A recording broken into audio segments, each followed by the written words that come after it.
નમસ્કાર બાળ મિત્રો, કેમ છો? મજામાં? આગલા વિડીયોમાં આપણે પ્રેપોઝિશન શીખતા હતા. એના પ્રકાર જોયા, બે પ્રકારે એના પ્રકાર જોયા. એક એના કન્સ્ટ્રક્શનના આધારે, કન્સ્ટ્રક્શન એટલે કે એનું બંધારણના આધારે, અને બીજું કેના આધારે જોયું હતું? એના યુસેજના આધારે, કે એનો ઉપયોગ કઈ રીતે થાય છે. એમાં પહેલો પ્રકાર આપણે જોયો હતો પ્રેપોઝિશન ઓફ પ્લેસ. એ પછી હવે આપણે જોશું એનો બીજો પ્રકાર, પ્રેપોઝિશન ઓફ મૂવમેન્ટ. મૂવમેન્ટ એટલે okay, a preposition of movement is used to show a movement to or from a place. આપણે પહેલામાં પ્લેસ જ હતું, પણ પ્લેસનો ઉપયોગ શું હતો? તો કે પ્લેસનો ઉપયોગ કંઈ હતો નહીં, માત્ર એટલું હતું કે એ પ્લેસ સાથે આપણે જે વાક્ય બનાવવાનું છે એકાદ વસ્તુ એની સાથે જોડાયેલી છે. જ્યારે આમાં શું થશે? તો કે એક પ્લેસથી બીજા પ્લેસ તરફની જે ગતિ છે, જે મૂવમેન્ટ છે, એ દર્શાવવા માટે પ્રેપોઝિશન ઓફ મૂવમેન્ટનો ઉપયોગ થાય છે. હવે એમાં જોશું કે એમાં કયા પ્રકારના અને કેવા પ્રેપોઝિશનનો ઉપયોગ થાય. જુઓ, સામાન્ય રીતે અહીં તમારી સામે જે છે ને એટલા પ્રેપોઝિશનનો ઉપયોગ આપણે કરીએ છીએ. Down, pass, into, behind, up, onto, through, of, over, on, across, at, by, for, after અને ટુવર્ડ્સ. તમે જેટલા વાક્યો તમારી આજુબાજુ અંગ્રેજીના તમારી બુક્સમાં કે પછી તમારી બોલચાલમાં જ્યાં વાપરો છો ને ત્યાં બધા જમાં આનો ઉપયોગ થતો હોય છે. સામાન્ય રીતે આમના વગર એક વાક્ય પૂરું થતું નથી, પણ આપણને ખબર નથી હોતી કે આ પ્રેપોઝિશનનો આપણે અનાયાસે ઉપયોગ કરીએ છીએ. જો ઉદાહરણ જોશું એટલે વધારે ખબર પડશે તમને. જુઓ, તમારા આડોસ-પડોશમાં કોઈ તમે ઘરેથી નીકળ્યા છો અને કોઈ તમને પૂછે કે ભાઈ ક્યાં જાઓ છો, તો આપણે ઇંગ્લિશમાં જવાબ આપીએ I am going to my school. આ વાક્ય તમે બોલ્યા, તમને ખબર નથી કે એમાં તમે ગોઈંગનો ઉપયોગ કરી, ગોઈંગ ટુનો ઉપયોગ કરીને એક પ્રેપોઝિશન આખું મૂકી દીધું છે. કે જો આમાં ઉદાહરણ છે કે children are going to school, કે ચિલ્ડ્રન જઈ રહ્યા છે. જો એક સ્થળેથી બીજા સ્થળે, આપણે એની વ્યાખ્યામાં જોયું હતું ને કે બે સ્થળને જોડવા માટે ઘરેથી ક્યાં જાય છે? સ્કૂલે. તો એને જોડવા માટે કેનો ઉપયોગ થાય? Going to. આ ટુનો ઉપયોગ થયો કે ટુ શું છે? શું છે? પ્રેપોઝિશન છે કે જે મૂવમેન્ટ સાથે જોડાયેલું છે. એક જગ્યાએથી બીજી જગ્યાએ, એટલે બે સ્થળને જોડવા માટે તમને આવી રીતનું ઉદાહરણ આપ્યું હોય કે રમેશ ઇઝ ગોઈંગ ખાલી જગ્યા સ્કૂલ. આવું આપી દીધું, 4 ઓપ્શન આપી દેશે, ટુ, ઓન, ઇન, અંડર, એવા. તો એમાં આપણને ખબર પડી જવી જોઈએ કે આ મૂવમેન્ટ પ્રેપોઝિશન છે કે જેમાં એક સ્થળને બીજા સ્થળ સાથે જોડવાની વાત છે. રમેશ એના ઘરેથી ક્યાં જાય છે? સ્કૂલે જાય છે. એટલે ઉપયોગ શેનો કરવાનો? ટુનો ઉપયોગ થશે. 3 પ્રકાર, 4 પ્રકાર હતા. એક પહેલો આપણે કયો જોયો? પ્લેસનો જોયો, બીજો મૂવમેન્ટનો જોયો, અને ત્રીજો જે પ્રકાર હતો એ શેનો હતો? પ્રેપોઝિશન ઓફ ટાઈમ, એટલે કે જે સમય સાથે જોડાયેલા છે. સામાન્ય રીતે આપણી વાતચીતમાં આપણે કહેતા હોય કે હું 5 વાગે ત્યાં પહોંચીશ, મારી શાળા 7 વાગે, 7:30 ચાલુ થાય છે, મારી શાળા 12:30 પૂરી થાય છે, આવું બોલતા હોઈએ. તો જ્યારે એને ઇંગ્લિશ કરવાનું થાય ત્યારે એમાં પ્રેપોઝિશનના ઉપયોગ વગર આપણે એ કરી શકતા હોતા નથી. તો એમાં શું આવે? ટાઈમ આવે, કે જ્યાં જ્યાં ટાઈમ દર્શાવવાનો થાય છે, સમય દર્શાવવાનો થાય છે, ત્યાં અલગ પ્રકારના પ્રેપોઝિશન વપરાય. એની વ્યાખ્યા આપણે પહેલાં જોઈ લઈએ. તો કે a preposition of time helps to link the noun or pronoun with a time value. જો મેં તમને કીધું એ જ કે નાઉન અને પ્રોનાઉન કરતા ના અને સર્વનામને એ શું કરે છે? જોડે છે. કેની સાથે જોડે છે? ટાઈમ સાથે. જ્યારે વાક્યમાં ટાઈમનો ઉપયોગ થતો હોય, સમય દર્શાવવાનો થતો હોય, ત્યારે એ જોડવાનું કામ એનું છે. કઈ રીતે જોડે છે? ક્યાં પ્રેપોઝિશનનો ઉપયોગ થાય છે? તો જુઓ, મોટે ભાગે આ જ બધા પ્રેપોઝિશન આવે છે. About, before, for, by, around, in, ago, at, past, since, to, on, after, until, between ને ડ્યુરિંગ. આ પ્રેપોઝિશનને સમજીએ, ઉદાહરણ દ્વારા સમજશું તો વધારે સરસ રીતે સમજાશે. કે the train is about an hour late. જો સમય આવ્યો, આવર એટલે 1 કલાક, 1 કલાક મોડી છે. તો જ્યારે સમય સાથે મૂકવાનું થાય એટલે કેટલી મોડી છે? તો કે ભાઈ 1 કલાક, એટલે અબાઉટનો ઉપયોગ આવ્યો. બીજું ઉદાહરણ જો, the classes begins at 8 o'clock. 8 o'clock એટલે 8 વાગે. સમય આવ્યો, કેટલા વાગે ક્લાસ ચાલુ થશે? 8. આવું જ એક વાક્ય મૂકી દીધું હોય તમને, અહીં 8 ની જગ્યાએ ખાલી જગ્યા હોય, અહીંયા 8 o'clock હોય અને નીચે ઓપ્શન હોય, તમને ખબર પડી જવી જોઈએ કે સમય સાથે રિલેટેડ છે. 8 o'clock 8 વગાડેલા છે એટલે શું આવવું જોઈએ? 8 આવવું જોઈએ. My birthday false on Wednesday. જો સમય એટલે દરેક વખતે સમય 8 વાગ્યા 9 વાગ્યા 10 વાગ્યા એવું જ લખેલું હોય એવું જરૂરી નથી. સમય એટલે કે કોઈ એક ચોક્કસ નિશ્ચિત સમય કે વાર કે તારીખની વાત હોય, બધું સમય સાથે જોડેલું છે. કે માય બર્થડે એટલે મારો બર્થડે છે, ક્યારે છે તો કે ઓન વેનસડે. ક્યારે છે તો કે બુધવારે છે. આ જુઓ, India has been independent since 1947. જો ચોક્કસ સમયની વાત છે કે ભારત આઝાદ થયું તો ક્યારે? 1947, 1947 એટલે એક ચોક્કસ સમયની વાત છે. તો એમાં પણ કેનો ઉપયોગ થાય? ટાઈમના જે પ્રપોઝિશન્સ છે એનો ઉપયોગ થાય છે. જો આ તેનું સરસ ઉદાહરણ છે કે we went to eat ice cream at night. અમે રાતે આઈસ્ક્રીમ ખાવા ગયા હતા. જો આમાં પર્ટિક્યુલર સમય આ વાક્યમાં ક્યાંય દર્શાવેલ નથી. 8 વાગે 9 વાગે 10 વાગે, પણ નાઇટ એટલે કે રાત્રે ગયા હતા. તો એક સમયનો પ્રકાર જ છે કે દિવસ, બપોર, રાત. ક્યારે તો કે રાત્રે ગયા હતા એટલે કેનો ઉપયોગ થાય? એટનો ઉપયોગ થયો. તો એ ટાઈમ આધારિત પ્રેપોઝિશન છે. એનું જ એક બીજું ઉદાહરણ છે I go for a walk in the morning. જો આ ઇનનો ઉપયોગ તમે અલગ અલગ કેટલી જગ્યાએ થઈ શકે. આપણે પ્રેપોઝિશન ઓફ પ્લેસમાં પણ ઇનનો ઉપયોગ જોયો હતો. પ્રેપોઝિશન ઓફ મૂવમેન્ટમાં પણ ઇનનો ઉપયોગ આવે છે અને પ્રેપોઝિશન ઓફ ટાઈમમાં પણ આવે. પણ આપણને ઇનનો ઉપયોગ કરવાની ખબર કેના ઉપરથી પડે તો કે એની પાછળ જે શબ્દ છે એના ઉપરથી. ઇન ધ મોર્નિંગ એટલે સમયમાં.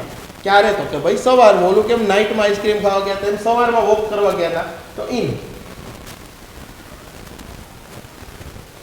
જો આ પ્રેપોઝિશન્સ ઓફ ટાઈમનો ઉપયોગ ક્યાં અને કેવી રીતે, કેવા શબ્દો હોય તો કેનો ઉપયોગ આવે એ સરળતાથી સમજી શકાય એમ છે. જો નાઇટ, ક્લોક અને હોલિડેઝ, તો એ બધાયમાં શેનો ઉપયોગ થાય?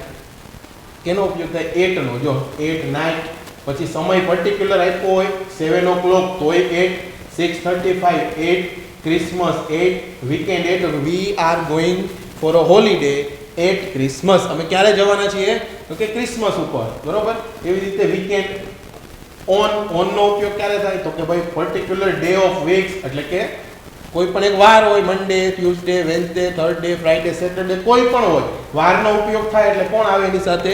ઓન આવે. બીજું ડેટ, કોઈ પણ તારીખ હોય, 5th જૂન, અહીંયા આપણે ઉદાહરણ તરીકે 5th જૂન આપી છે, એની જગ્યાએ કોઈ પણ હોય, 1st જાન્યુઆરી, 2nd જાન્યુઆરી, કોઈ પણ તારીખ હોય એની સાથે પણ કેનો ઉપયોગ થાય? ઓનનો. અને પર્ટિક્યુલર ડે એટલે ચોક્કસ દિવસ, જેમ કે on my birthday, on the following day, કોઈ પણ ચોક્કસ દિવસ દર્શાવવાનો હોય ત્યારે કોનો ઉપયોગ થાય? ઓનનો. એવી રીતે ઇનનો ઉપયોગ. તો ઇનનો ઉપયોગ ક્યારે થાય છે? Part of the day. Part of the day એટલે દિવસના ભાગ. આપણે હમણાં જ પાડ્યા ને દિવસના ભાગ ભાઈ, સવાર, બપોર અને સાંજ, મોર્નિંગ, ઇવનિંગ કે નાઇટ, તમે ગમે એમાં હોય, ઇન ધ મોર્નિંગ, તો શેનો ઉપયોગ થાય? ઇનનો. એવી જ રીતે મંથ્સ એટલે કે મહિનાઓ, December, January, February, V are going for Holiday Inn જાન્યુઆરી. તો જાન્યુઆરી એવું એની આગળ શું આવે? ઇન આવે. ને પછી ઓન ના આવે કે we are going for holiday on January ના આવે, ઇન જાન્યુઆરી આવે. તો કોઈ પણ મંથની વાત હોય તો પણ ઇન આવશે. એવી જ રીતે કોઈ પણ સિઝનની વાત હોય, સિઝન આપણે 3 મોટે ભાગે આપણે કરીએ છીએ, મોન્સૂન, વિન્ટર અને સમર. તો એમાં પણ સિઝન જ્યારે લખવાની થાય ત્યારે કોણ આવે? ઇન આવે.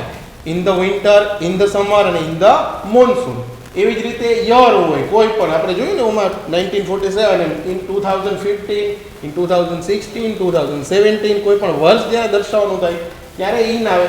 ડિકેડ એટલે કે દાયકા દર્શાવે, 1990માં, 2001માં. એવી રીતે જ્યારે આખો દાયકો દર્શાવવાનો ભાઈ, ઇન ધ ડિકેડ ઓફ 2000 એટલે કે 2000ના આખા દાયકામાં, તો પણ ઇન આવે. અને સેન્ચ્યુરી એટલે આખી સદી દર્શાવવાની હોય, 19th century, 20th century, 21st century, જે બતાવવાની હોય એ બધામાં પણ ઇન આવે. એટલે આ 3 મોટે ભાગે આપણે સમયની જ્યારે વાત આવે ત્યારે 3નો મોટે ભાગે ઉપયોગ કરીએ છીએ. એમાં એટ, ઓન અને ઇન. એટ ક્યાં આવે, ઓન ક્યાં આવે અને ઇન ક્યાં આવે, બરોબર. એક્સરસાઇઝ આપણે અત્યાર સુધી જે પ્રકાર જોયા એના આધારિત એક્સરસાઇઝ છે. જુઓ તો કે ધ બુક્સ આર ખાલી જગ્યા ધ કપબોર્ડ. એક કપબોર્ડ આપેલો છે, એની અંદર બુક્સ આપેલી છે. તમને આવું ચિત્ર આપી દીધું એ પરીક્ષામાં, CAT-માં, જ્ઞાન સાધનામાં, અને પછી 4 ઓપ્શન હશે, આપણે ખબર હોવી જોઈએ. એવી જ રીતે બીજું છે ધ ડોગ ઇઝ ખાલી જગ્યા ધ ચેર. ચેર આપેલી છે, ડોગ આપેલો છે, બેયનું ચિત્ર આપેલું છે. ચિત્ર જોઈને ખબર પડવાની છે કે ક્યુ છે, પેલા તો પ્રકાર છે, ક્યાં છે, એ મગજમાં આવી જાય, તમને ખબર પડી જાય કે આમાં શું આવશે. એવી જ રીતે ધ એપલ ઇઝ ખાલી જગ્યા ધ બુક. આ 3 આપેલા છે. અત્યાર સુધી જે શીખાય એના પરથી આના જવાબ ઓટોમેટિક આ ચાલુ છે ત્યાં જ તમારા મગજમાં આવી જવા જોઈએ. વિચારીને જો કે શું આવે છે અને કઈ રીતે આવે છે. આના પછીનો જે સ્લાઇડ છે એમાં બધાના જવાબ આપેલા હશે, પણ ત્યાં સુધી તમે વિચારજો અને જવાબ આવે એટલે સમજજો કે કોના સાચા હતા અને કોના ખોટા હતા. જો આવી પહેલામાં શું આવે છે? ઇન. ચિત્ર જોઈને જ ખબર પડી જાય. કપબોર્ડ છે, કપબોર્ડની અંદર ચોપડીઓ આપેલી છે. તો the books are in the cupboard. આ કેના આધારિત છે? પેલું જે આપણે પ્લેસ વાળું જોયું હતું એ કોઈ પણ એક નિશ્ચિત સ્થળ છે અને એ સ્થળમાં વસ્તુ પડેલી છે એ કપબોર્ડ છે. કપબોર્ડની અંદર બુક્સ છે એટલે ઇન. એવી જ રીતે બીજું, the dog is under the chair. Dog ક્યાં છે? નીચે. નીચે એટલે ખબર પડી જોઈએ કે નીચે માટે આપણે કયો શબ્દ વાપરતા હતા? અંડર. એટલે ક્યાં આવેલી છે? નીચે. and the apple is on the book. આ ઓન અને એબોવ નો મેં તમને ફરક પહેલા જ સમજાવ્યો. જો આ બુક છે એને અડીને એપલ બેયના સરફેસ છે એકબીજાને અડે છે એટલે શું આવે? ઓન આવે. એવી જ રીતે જો આ બુક છે એને એપલ અડતું નો અને એની ઉપરથી પસાર થઈ ગયું હોત તો શું આવે? એબોવ આવે. હાલો આ બીજી એક્સરસાઇઝ. આમાં આખા બીજા બધા જ જે આપણે અત્યાર સુધીના જોયા એ ફરી જશે. The horse is jumping, ખાલી જગ્યા the wall. હમણાં જે ઓન નો પ્રકાર જોયો ને એનો જ આમાં જવાબ આવશે. બીજું, the boy is writing, ખાલી જગ્યા the blackboard. અને ત્રીજું, the rat is ખાલી જગ્યા the cat. જેમ ઓમાં વિચાર્યું તેમ આમાં પણ વિચારો કે ત્રણેયમાં શું ખાલી જગ્યા જવાબ શું આવશે? અત્યાર સુધી જે શીખા એના આધારિત જ છે ત્રણેય. જો The horse is jumping over the wall. Horse છે એ શું કરે છે? જમ્પિંગ ઓવર, ની ઉપરથી પસાર થવું એને શું કહેવાય? ઓવર. એ જમ્પ જે વોલ છે જે દિવાલ છે ની ઉપરથી પસાર થાય છે એટલે શું આવ્યું? ઓવર. બીજું, the boy is writing, ખાલી જગ્યા the blackboard તો એમાં શું આવે? ઓન. ક્યાં લખી રહ્યો છે? તો કે બોર્ડની ઉપર. ને ત્રીજું, the rat is near the cat. Rate is near. Near એટલે ની પાસે. રેટની બાજુમાં કોણ છે? કેટ છે. સમજાય ગયું મિત્રો? આવી રીતે અત્યાર સુધી આપણે જે પ્રેપોઝિશન જોયા અને એનો ઉપયોગ જોયો. તમને પરીક્ષામાં આ જ રીતે પૂછાશે. 10 માર્ક છે અંગ્રેજીના અને 10 માર્ક મોટે ભાગે વ્યાકરણ આધારિત પ્રશ્નોમાં જ પૂછાતા હોય છે. તો આવી જ રીતે પૂછશે પ્રેપોઝિશન. કોઈ એક ચિત્ર આપશે અથવા તો કોઈ એક સિચ્યુએશન આપશે. તમારે વાક્ય વાંચવું પડશે, વાક્ય સમજવું પડશે. હમણાં મેં તમને છેલ્લે આપણે જોયા કે જે ભાઈ સમય આધારિત થયો. સમય આધારિત હોય તો શું આવે? કોઈ પણ એક પર્ટિક્યુલર ટાઈમ હોય તો શું આવે? દિવસના ભાગ પડેલા હોય તો શું આવે? એ બધું સમજી અને 4 ઓપ્શનમાંથી એક ઓપ્શન પસંદ કરવો પડશે કે જેમાં પ્રેપોઝિશનના પ્રકારે તમે સમજી શકો અને એનો જવાબ શું આવે એ પણ. કારણ કે એકના એક શબ્દના બધાના સરખા અર્થ થાય છે પણ એનો યુસેજ છે, વાક્યમાં જેનો ઉપયોગ છે એના આધારે તમારે વાક્ય પ્રેપોઝિશન પસંદ કરીને લખવું પડશે. સરસ, થેન્ક યુ. 12